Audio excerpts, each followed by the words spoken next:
Leaders today need to be mega influencers because leadership in business is always about two things.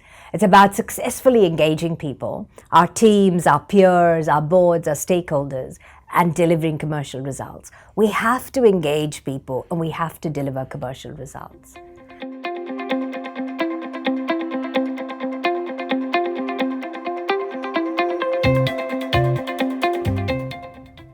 The conventional ways of influence that are not working in our current workplace is definitely hard power.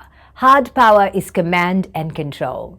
The original blueprint for workplace influence came from the military, from the army, and they use hard power, command and control, yell and tell. That might have worked in the 20th century in the industrial era, but today with knowledge workers, hard power can turn them off.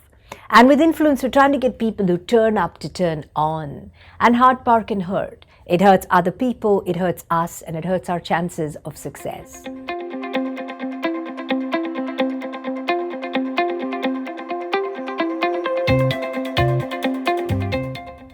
The three things leaders can do differently to become mega influencers. The first is use business storytelling. To share an example with that Ben Zander in his TED Talk, he starts off with this story. Two shoe salesmen were sent out to Africa to look at opportunities for shoes, to sell shoes in the early 1900s.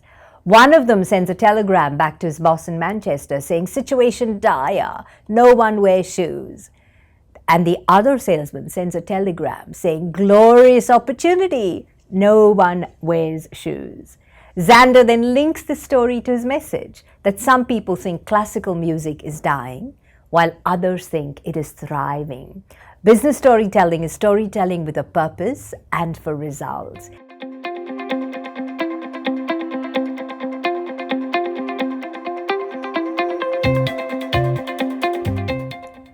Here are my top 5 tips to help leaders become mega influencers. The first tip is to embrace the mindset that influence is a skill. It can be taught and learned.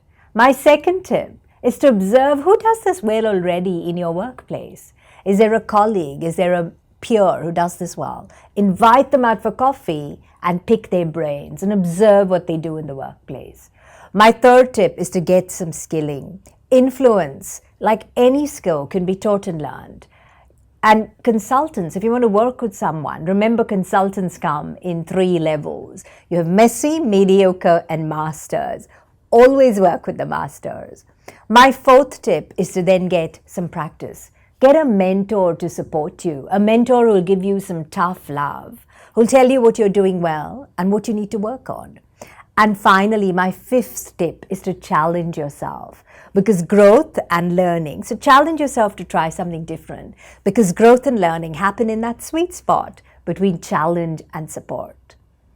Influence is like gravity. Without it, so much of your effort will float off into space. The old ways of influence are expired, but the new rules of influence will hardwire you for success.